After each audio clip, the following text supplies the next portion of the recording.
Shalom, selamat pagi.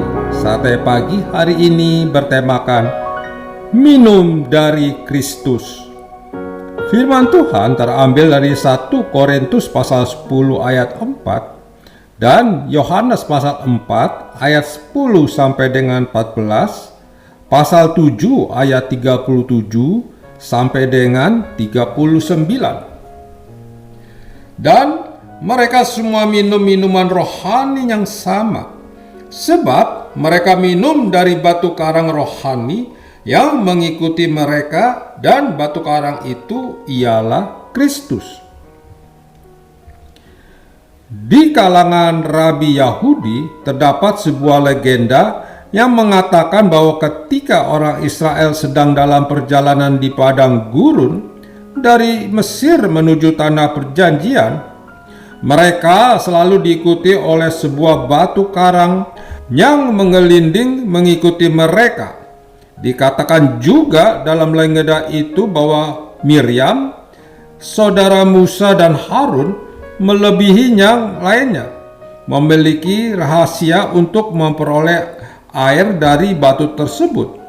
Batu karang inilah yang menjadi sumber air minum orang Israel sepanjang perjalanan mereka selama 40 tahun di padang gurun.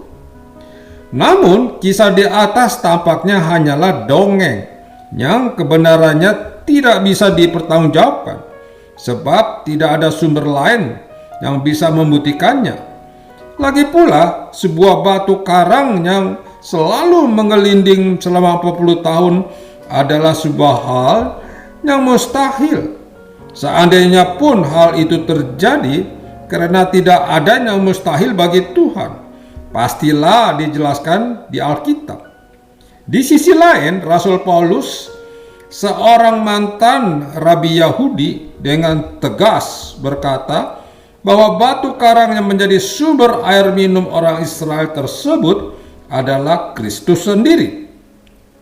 Dan mereka semua minum minuman rohani yang sama, sebab mereka minum dari batu karang rohani yang mengikuti mereka, dan batu karang itu ialah Kristus. Paulus mengakui bahwa orang Israel di padang gurun senantiasa minum dari sumber batu karang, namun batu karang itu bukan batu yang selalu menggelinding mengikuti mereka, melainkan Tuhan Yesus. Hal ini terjadi pada masa sebelum penjelmaan Tuhan Yesus sebagai manusia. Seperti kita tahu, Kristus adalah Tuhan yang telah ada pada zaman Israel, bahkan sebelum dunia dijadikan. Jadi, dialah pribadi yang selalu hadir di dalam perjalanan panjang Israel di padang gurun, sehingga mereka bisa terpuaskan olehnya. Pada zaman pelayanannya di dunia ini, Tuhan Yesus juga menegaskan bahwa dialah air hidup. Ia menawarkan air tersebut kepada seorang perempuan Samaria yang sedang membawa air di sumur Yakub. Tuhan Yesus berkata bahwa barang siapa minum air tersebut, ia tidak akan kehausan lagi sampai selama-lamanya, malahan menjadi mata air di dalam dirinya. Maksud Tuhan Yesus adalah bahwa jika seseorang percaya kepadanya, maka ia akan dipuaskan secara rohani. Tuhan Yesus juga mengajak orang-orang Israel yang sedang beribadah pada perayaan Hari Raya Pondok Daun, agar mereka yang haus datang kepadanya, sehingga mereka dipuaskan. Bahkan di dalam dirinya akan mengalir aliran-aliran air hidup.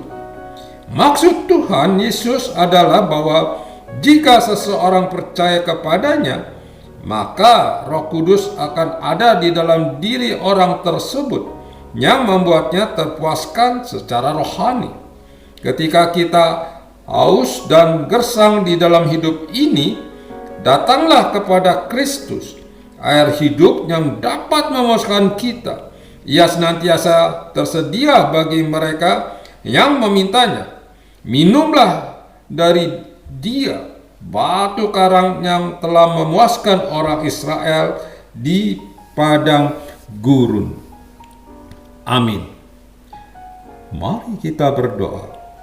Bapa Surgawi, aku bersyukur kepadamu karena aku mempunyai Kristus yang selalu siap sedia memuaskan hidupku. Di dalam nama Tuhan Yesus, aku berdoa. Amin.